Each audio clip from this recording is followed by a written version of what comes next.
think taxes are a last resort, and at this moment in time, when we're in a good spot financially and good fiscal footing, that's the last thing on my mind. Governor Kathy Hochul's budget director Blake Washington throwing cold water on calls to increase taxes on the state's highest earners.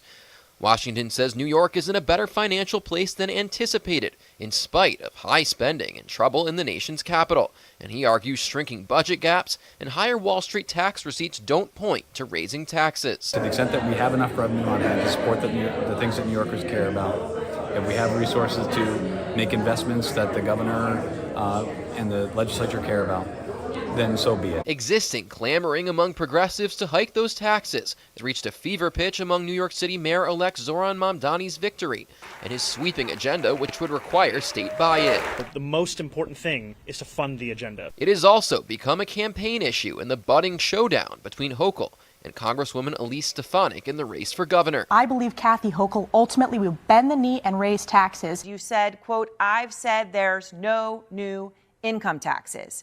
Do you stand by that promise? Yes. A central part of Mamdani's campaign has been universal child care. Hochul in recent days has reiterated a commitment to getting there, but stressed that the cost of doing so is equal to the entirety of the state's reserves. While the expectation is that something will be done to move the needle this year, Washington also pointed to the reality of going all in on universal. It's a big number. It's roughly $14 billion on a statewide basis. That's something that cannot be solved overnight. But what can you do in the near term? And those are the discussions that are going on right now. And when it comes to what to do about the state's child care assistance program, which is in a state of crisis, Washington called on local governments to better communicate their needs ahead of time. The state is working to avoid a repeat of last year's budget, where lawmakers had to reallocate funds to bail the program out in the final stages. It's a matter of fitting it into the financial plan among all the other competing interests that we have before us today. We talked about Medicaid and school aid specifically.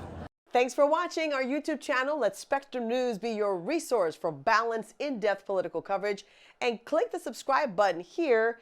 You can also download our app and watch us on TV to learn more about the candidates, where they stand on the issues, and more. We'll see you then.